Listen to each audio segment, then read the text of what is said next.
नमस्कार विद्यार्थी मित्रांनो, मी प्राध्यापक मस्के सर. माझ्या चॅनलवर तुमचं स्वागतच आहे.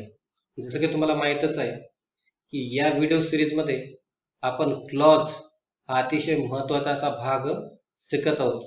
मागच्या 2 व्हिडिओमध्ये आपण क्लॉजच्या संदर्भातच काही माहिती घेतली. पहिल्या व्हिडिओमध्ये वाक्याचे भाग घेतले, त्याच्यानंतर टाइप्स ऑफ सेंटेन्सेस पाहिले आपण. मग सिंपल असतील, कॉम्प्लेक्स असतील किंवा कंपाऊंड असतील. आज मी तुम्हाला क्लॉजचे प्रकार सांगणार आहे. So this is one of the most important video. So that is why you have to watch this video till end in order to understand the concept of clause in a single video. अगदी एकाच video मध्ये तुम्ही clause हा चुटकीसरशी तुम्हाला अगदी समजून जाणार आहे. मग याच अगोदर सांगितल्याप्रमाणे क्लॉज म्हणजे काय हे तर आपण अगोदरच पाहिलेलं आहे. मग क्लॉज म्हणजे काय? तर clause is a group of words that contain a subject and a verb and is the part of a larger sentence. Clause म्हणजे असा शब्दांचा समूह की ज्याच्यामध्ये एक सब्जेक्ट असणं गरजेचंच आहे आणि एक व्हर्ब क्रियापद असते आणि हे दोन्ही मिळून एका मोठ्या वाक्याचा भाग असतात. याच आधारे आपण क्लॉजचे प्रकार सुद्धा पाहिलेले आहेत. So there are 2 types of clauses in English. ही इंग्रजीमध्ये 2 प्रकारचे क्लॉज आहेत जे अगोदरच्या व्हिडिओमध्ये मी तुम्हाला एक्सप्लेन केलेले आहे. तरी पण तुम्हाला आज मी पुन्हा सांगतो. So the number 1, independent clause और main clause which is totally meaningful by itself. की इंडिपेंडेंट किंवा मेन क्लॉज म्हणजे काय? मुख्य उपवाक्य ज्याला आपण कशाला म्हणतो की जो अर्थाच्या दृष्टीने परिपूर्ण असतो, की ज्याला स्वतःचा अर्थ व्यक्त करण्यासाठी इतर कोणत्याही वाक्यावर किंवा वाक्याच्या भागावर अवलंबून राहण्याची अजिबात गरज नसते. And the other types of clause is dependent clause और सबऑर्डिनेट क्लॉज, की ज्याच्या नावामध्येच डिपेंडंट परावलंबी, जो दुसऱ्यावर अवलंबून असणारा असं लिहिलेलं आहे. त्याहून आपल्याला सहजरित्या समजू शकतो की the clause which is not completed by itself. So in order to complete it, to make itself a complete sense, so it is totally depend on independent clause or main clause. की असा clause, असा वाक्याचा भाग की जो स्वतःचा अर्थ पूर्ण करण्यासाठी इतर किंवा मेन क्लॉजवर डिपेंडंट असतो. मग आपण इंडिपेंडेंट क्लॉजला मेन क्लॉज पण म्हणू शकतो आणि डिपेंडंट क्लॉज किंवा सबऑर्डिनेट क्लॉज ते बोथ आर सेम कन्सेप्ट. हे अशा प्रकारे या 2 क्लॉजेस आहेत. मग याच्यानुसार क्लॉजचे आणखी 2 प्रमुख प्रकार पाहिले आपण. इंडिपेंडेंट क्लॉज और डिपेंडेंट क्लॉज, मेन क्लॉज और सबऑर्डिनेट क्लॉज, असं आपण एकच म्हणतो त्याला. त्यानंतर so there R 3 types of dependent clauses. की या डिपेंडंट क्लॉजचे किंवा सबऑर्डिनेट क्लॉजचे आपल्याला 2 प्रकार पाहायला मिळतात. मित्रांनो, हा व्हिडिओ जर तुम्ही शेवटपर्यंत जर पाहिला तर क्लॉज ही कन्सेप्ट तुम्हाला अगदी लिलया समजून जाईल. तुम्ही कोणत्याही परीक्षेमध्ये या भागावर पडलेले प्रश्न अगदी लिलया अगदी सेकंदासरशी तुम्ही काय करू शकणार आहात? सोडवू शकणार आहात. मग आता आपल्या मुख्य टॉपिक वर जाऊया. So there R 3 types of dependent clauses. So one is noun clause, number 2 is adjective clause, and number 3 is adverb clause. या नावामध्येच त्यांचा गर्भित अर्थ लपलेला आहे हे आपल्याला सहजच लक्षात येईल. त्या ठिकाणी तुम्ही पाहू शकता की हे डिपेंडंट क्लॉजचे मुख्य 3 प्रकार आहेत. आता we are going to learn these concepts, so these types of dependent clauses in detail with a very short trick. अतिशय शॉर्ट ट्रिकने, अतिशय चांगल्या पद्धतीनं आपण हे क्लॉज आज शिकणार आहोत. त्यासाठी अगदी तुम्ही काळजीपूर्वक ऐका. समजलं नसेल तर व्हिडिओ रिवाइज करा किंवा अगदी तुम्ही या व्हिडिओच्या माध्यमातून तुमच्या नोट्स अगदी लिहून सुद्धा घेऊ शकता. त्यासाठीच हा अशा प्रकारचा खास व्हिडिओ मी तुमच्यासाठी तयार केलेला आहे. So let's move to the noun clause. So what is noun clause? So the noun clause is a clause that acts as a noun. बघा, याच एकाच ओळीमध्ये या क्लॉजचा अर्थ लपलेला आहे. So what is noun clause? Noun clause is a clause that acts as a noun. हा एक डिपेंडंट क्लॉजचा, सबऑर्डिनेट क्लॉजचा असा प्रकार आहे की जो एका नामाचे कार्य करतो. कशाचे कार्य करतो? एका नामाचे कार्य करणाराच क्लॉज, शब्दसमूह किंवा सबऑर्डिनेट क्लॉज म्हणजेच नाउन क्लॉज आहे. मग आता नेमकं नामाचे कार्य करतो म्हणजे काय? कदाचित आता तुम्ही तुमच्या डोक्यामध्ये थोडासा गोंधळ निर्माण झाला असेल. मग काय करूया आपण त्यासाठी? उदाहरणाद्वारे याचे काही उदाहरण समजून घेऊया, म्हणजे तुम्हाला लगेचच समजून जाईल. बघा, मी काय सांगितलं की noun clause is a clause that acts as a noun, की जो नामाचं कार्य करतो. बघा, I believe that I will pass the exam. So please listen this sentence carefully. I believe that I will pass the exam. यामध्ये तुम्ही पाहू शकता I believe is a main clause. Is a main clause, की मला विश्वास आहे, मला विश्वास आहे. And the remaining part that I will pass the exam is a subordinate clause or a dependent clause. So how this clause is noun clause? मग तुम्हाला प्रश्न पडला असेल की हा नाउन क्लॉज कसं काय? तर लक्षात घ्या, आय बिलीव्ह मला पहिल्यांदा आपण कॅटेगराइज करू त्याला. I believe is a main clause and then that I will pass the exam is a subordinate clause. So the first problem is solved. आपण कॅटेगरायझेशन केलेलं आहे की नाउन क्लॉज मध्ये मेन क्लॉज कोणता आणि सबऑर्डिनेट क्लॉज कोणता. त्यानंतर आता हा नाउन क्लॉज कसा आहे, हा नाउन क्लॉजच कसा आहे तो तुम्हाला एका ट्रिकने मी सांगू शकतो. आता बघा, आय बिलीव्ह मला विश्वास आहे. कशाचा विश्वास आहे? कोणता विश्वास आहे? ती विश्वास असणारी कोणती गोष्ट आहे? कोणती गोष्ट आहे?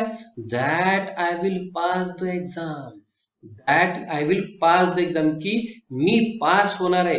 हीच ती गोष्ट आहे की जिचा मला विश्वास आहे. अशा प्रकारे मला विश्वास असणारी गोष्ट कोणती आहे? की मी परीक्षा पास होणार आहे. हीच ती गोष्ट आहे. हेच जे ते नाम आहे की जे काय करते? नाउन क्लॉजचं काम करते. म्हणूनच आणि आणखी एक शॉर्ट ट्रिकनं आपण काय करू शकतो की दिलेला क्लॉज नाउन क्लॉज आहेच का नाही हे ठरवण्यासाठी आणखी एक तुम्हाला एक शॉर्ट ट्रिक सांगतो की जे हा जो मेन क्लॉज आहे, या मेन क्लॉज मध्ये जे काही मेन व्हर्ब असते त्या मेन व्हर्बला आपण व्हॉट असा एक प्रश्न विचारावायचा आहे. की व्हॉट असा प्रश्न विचारल्यानंतर त्याचं जर उत्तर सबऑर्डिनेट क्लॉज येत असेल तर definitely it is 101% an example of noun clause. मी तुम्हाला 100% खात्रीने सांगू शकतो की मेन क्लॉज मधल्या मेन व्हर्बला जर आपण व्हॉट असा प्रश्न जर विचारला आणि त्याचं जर उत्तर सबऑर्डिनेट क्लॉज येत असेल तर definitely it is an example of noun clause. अगदी डोळे बंद करून तुम्ही उत्तर लिहू शकता. आपण ट्राय करूया. So what is the main verb in the main clause? So believe is the main verb in the main clause. So we have to ask a question begin with a what. So what do I believe? What do I believe? की मला कशाचा विश्वास आहे? मला काय विश्वास आहे? That I will pass the exam.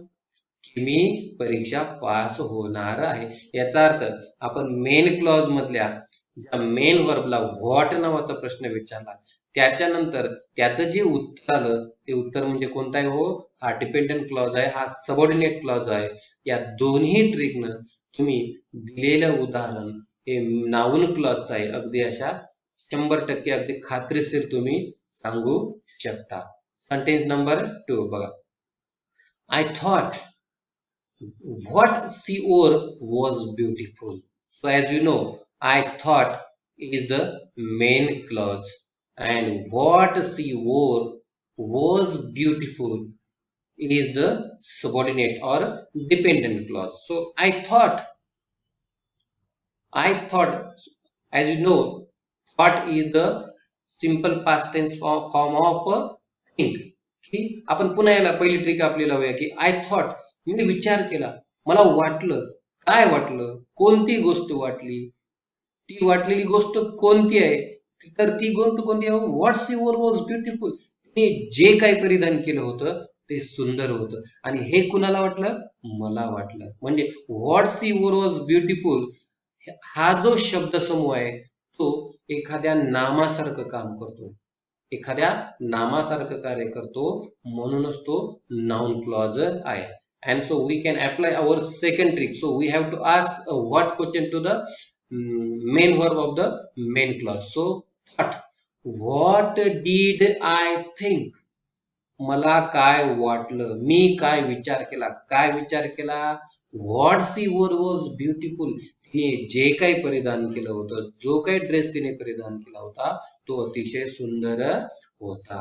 अशा प्रकारे आपण अगदी सहजरित्या याचे करू शकतो. तर I thought is a main clause and what she was beautiful is dependent or subordinate clause. Now sentence number 3.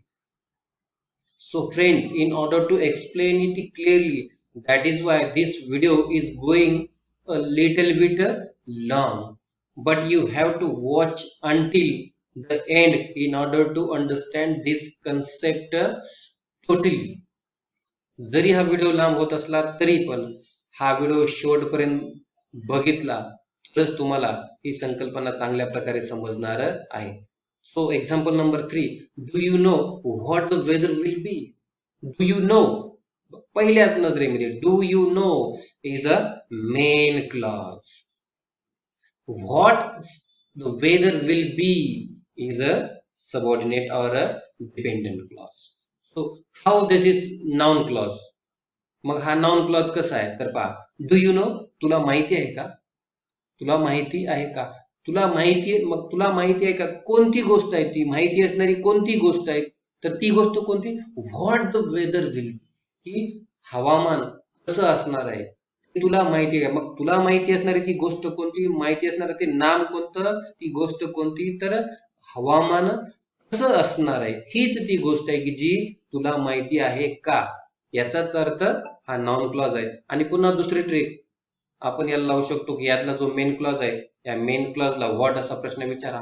What do you no, तुला काय माहिती आहे? काय माहिती आहे? What the weather will be, की हवामान कसं असणार आहे ते. अशा प्रकारे. Now sentence number 4. She knows that I am a fool. She knows. Of course, this is the main clause because it contains a subject and a verb, a finite verb mostly, and that I am a fool is a dependent or subordinate clause. She knows that I am a fool. She knows, तिला माहिती आहे. कोणती गोष्ट माहिती हो? अशी माहिती असणारी कोणती गोष्ट आहे? कोणती गोष्ट? that I am a fool, मी मूर्ख आहे हे तिला अगोदरच माहिती आहे. म्हणजे तिला अगोदरच माहिती असणारी गोष्ट कोणती, कोणतं नाम आहे? की मी एक मूर्ख आहे. अशा प्रकारचं की ते जी माहिती असणारी गोष्ट, त्याच्यामुळं हा नॉन क्लॉज आहे. आणखी आपली दुसरी ट्रिक लावू शकतो. C knows. नोज नावाचं जे मेन वर्ब आहे त्याला आपण व्हॉट असा प्रश्न विचारू आणि मग त्या प्रश्नाचं उत्तर जर हा that I am a fool येत असेल तर definitely it is an example of a noun clause. मग कशा प्रकारे? व्हॉट डज सी नो, तिला काय माहिती आहे? काय माहिती आहे? That I am a full.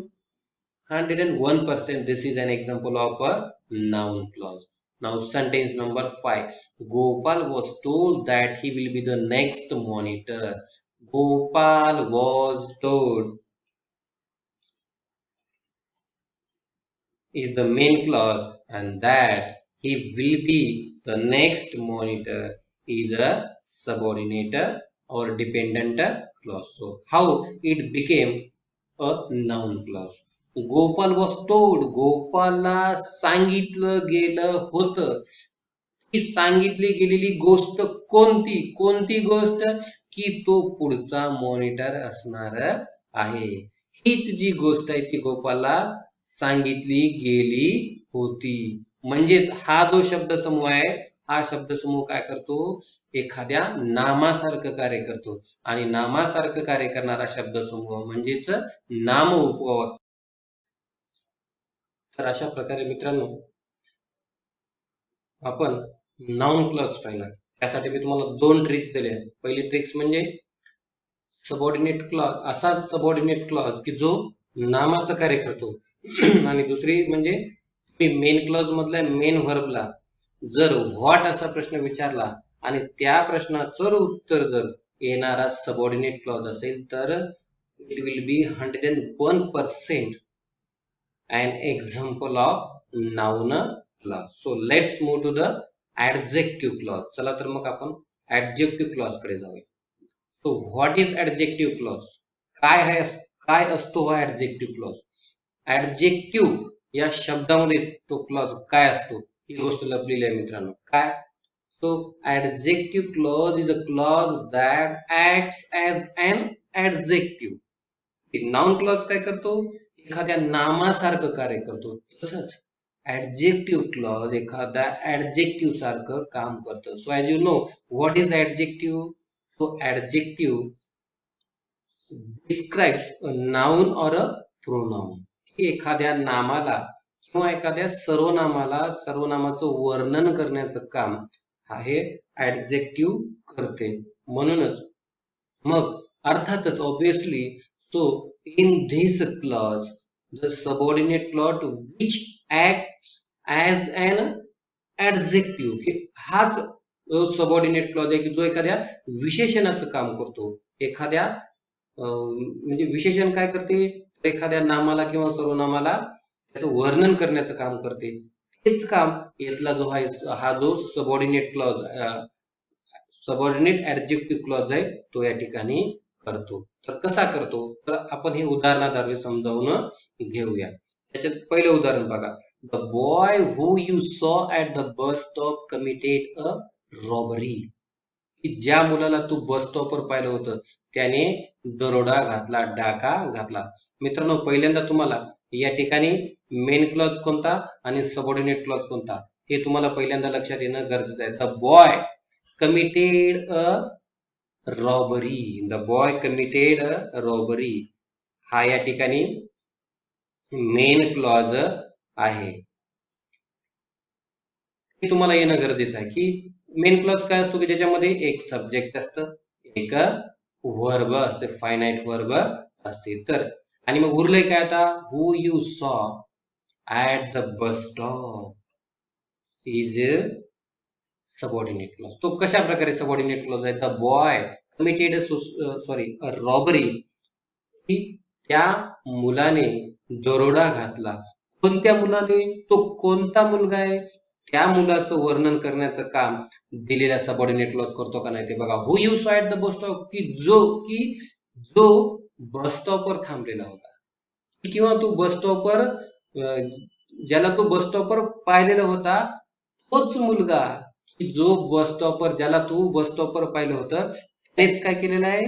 Robbery commit केलेली आहे. अशा प्रकारे बघा या ठिकाणी या ज्या मेन क्लॉज मधलं जे नाउन असते किंवा जे प्रोनाउन असते त्याच्याबद्दल माहिती देण्याचं काम जर एखादा सबऑर्डिनेट क्लॉज करत असेल तर definitely it is an example of adjective clause. Next, the girl who is leading is my friends. One of the easiest example, the girl. So first you need to identify the main clause and subordinate clause in the given sentence. So the girl is my friend. So this sentence contain a subject and a verb. So this is main clause. Who is leading is the subordinate clause. Who is leading? The girl is my friend. ती मुलगी माझी मैत्रीण आहे. कोणती मुलगी हो? माहिती नाही आपल्याला. कोणती मुलगी? हु इज लीडिंग की जी नेतृत्व करत आहे, जी सर्वात समोर आहे, जी लीड करत आहे तीच माझी मैत्रीण आहे. की बघा या ठिकाणी मेन क्लॉज मध्ये द गर्ल नावाचं नाव नाही आणि त्याच्याबद्दल माहिती देण्याचं काम हा सबऑर्डिनेट क्लॉज करत आहे. So next, can you see the bird? Can you see the bird is a main clause. मग मेन क्लॉज कसा ओळखायचा मात्र आपल्याला येणं गरजेचं. Can you see the bird? तू ते पक्षी पाहू शकतोस का? कोणता पक्षी हो? बघा कोणता पक्षी? That is on the fence, की जो कुंपणावर बसलेला आहे, की जो कुंपणावर बसलेला आहे. बघा कोणता पक्षी? या हा जो बर्ड नावाचं जे काही नाऊन आहे त्याच्याबद्दल माहिती देण्याचं काम कोणता क्लॉज कोणता शब्द समूह करत आहे? That is on the fan. So it is the subordinate clause and subordinate adjective clause. कारण का? कोणता पक्षी आहे? बघा द बर्ड नावाचं जे एक नाऊन आहे मेन क्लॉज मध्ये.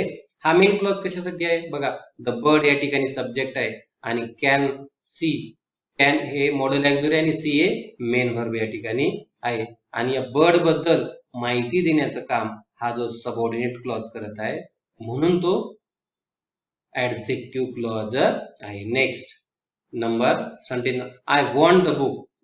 It is clear that this is the main clause, की तुम्हाला माहितीच आहे आय वॉन्ट द बुक, मला पुस्तक पाहिजे. कोणतं पुस्तक पाहिजे माहिती नाही. कोणतं पुस्तक पाहिजे? हु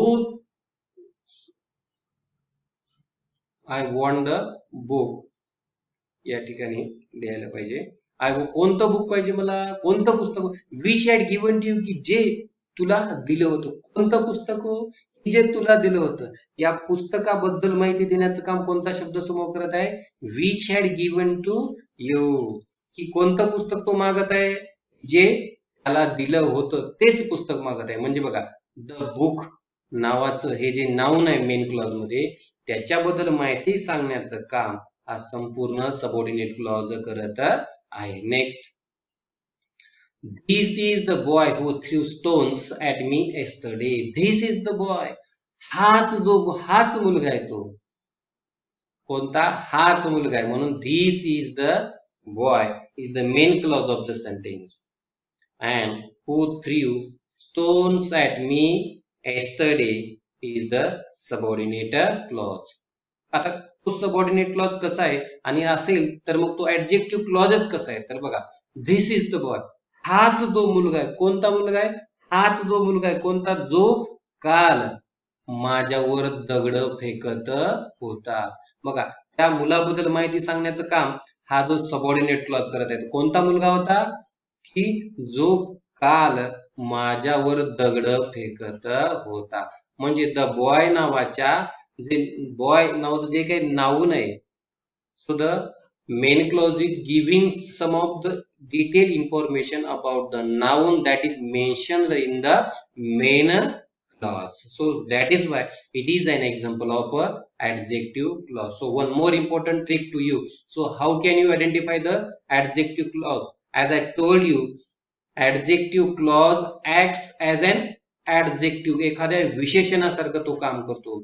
And the most subordinate adjective clause begins with who, whom, which, whose, that, or relative pronouns such as when, why, how, where.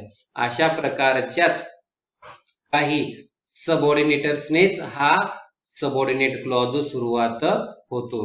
म्हणजे जे काही कशाने हु, हुम असेल, विच किंवा हुज किंवा दॅट असेल, किंवा जे रिलेटिव्ह प्रोनाउन्स आहेत वेन, वाय, हाऊ किंवा वेर, अशा प्रकारच्या सबऑर्डिनेटर्सने हा क्लॉज सुरुवात होतो. तर मित्रांनो अगदी चांगल्या प्रकारे तुम्हाला समजलेच असेल. And now the third clause is subordinate adverb clause. Adverb विशेषण उपवाक्य. आता हे विशेषण या क्लॉजच्या नावामध्ये त्याचा अर्थ दडलेला आहे विद्यार्थी मित्रांनो. Adverb clause. So what is adverb clause? So an adverb clause is a clause that acts as an adverb, की जो विशेषणासारखं क्रिया विशेषणासारखं काम करतो. तर तुम्हाला माहिती आहे ऍडजेक्टिव्ह काय करते? So adjective gives more information about a noun or a pronoun. So what does adverb do? मग ऍडव्हर्ब काय करतात? So adverb tells more information about a verb. एखाद्या क्रियापदाबद्दल अधिक माहिती सांगण्याचं काम जो शब्द करतो त्याला आपण ऍडव्हर्ब असं म्हणतो. मग अगदी याच ठिकाणी वाक्यात मेन क्लॉज मधलं जे व्हर्ब असते त्या व्हर्ब मध्ये जी काही क्रिया दर्शविलेली असते, जी काही ऍक्शन असते, त्या ऍक्शन बद्दल माहिती देण्याचं काम हा ऍडव्हर्ब क्लॉज करतो. मग माहिती नेमकी कशी असते? So whether it tells us the time of the action, मग ते एखाद्या क्रियेची वेळ असेल, काळ असेल, तिची रीत असेल, ती क्रिया कशा प्रकारे घडली, हे सगळं सांगण्याचं काम हा ऍडव्हर्ब क्लॉज करतो. मग आता आपण उदाहरणाद्वारे आपण याला समजावून घेऊ. He likes the red car more than, he likes the red car more than.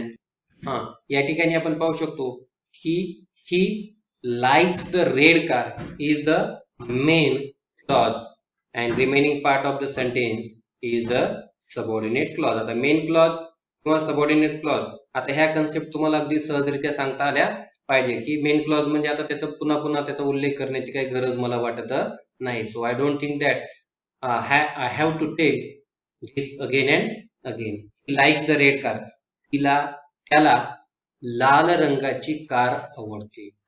So what is the verb in the sentence? So likes, like आवडते, त्याला आवडते. आता किती आवडते, कशी आवडते? तर तुम्ही या सेंटेन्स मध्ये थोडासा बदल झालेला आहे बघा. तर कशी आवडते? He likes the red car more than his wife. ती आवडते की त्याच्या बायको पेक्षाही त्याला त्याची लाल रंगाची कार आवडते. म्हणजे या ठिकाणी पाहू शकता तुम्ही, जे लाईक्स नावाचं जे वर्ब आहे त्याच्याबद्दल माहिती सांगण्याचं काम हा एक शब्द समूह करत आहे. Next, he came in the class. So it is, एक तुमच्या अगदी स्पष्ट एक संकल्पना डोक्यामध्ये बसली पाहिजे की एक सब्जेक्ट आणि एक वर्ब असणारा शब्द समूह म्हणजे काय असतो? मेन क्लॉज असतो. तर he came in the class is the main clause of the sentence, and when the teacher was taking the attendance is the subordinate adverb clause. But he came in the class, की तो वर्गात आला. So which is the verb in the sentence? Came. Came is the verb in the sentence. तो केव्हा आला हो? When the teacher was taking, जेव्हा शिक्षक हजेरी घेत होते. म्हणजे यांनी सांगितलेल्या क्रियेची वेळ सांगण्याचं काम हा adverb clause करत आहे. म्हणून हा adverb clause, subordinate adverb clause आहे. We followed the couple. So this is the main clause. This is the main clause.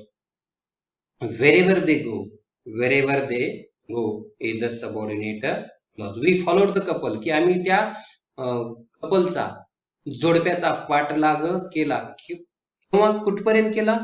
Wherever they go. की फॉलोड, कुठे केला? फॉलोड नावाचं जे वर्ब आहे त्याच्याबद्दल माहिती सांगण्याचं काम काय करतोय?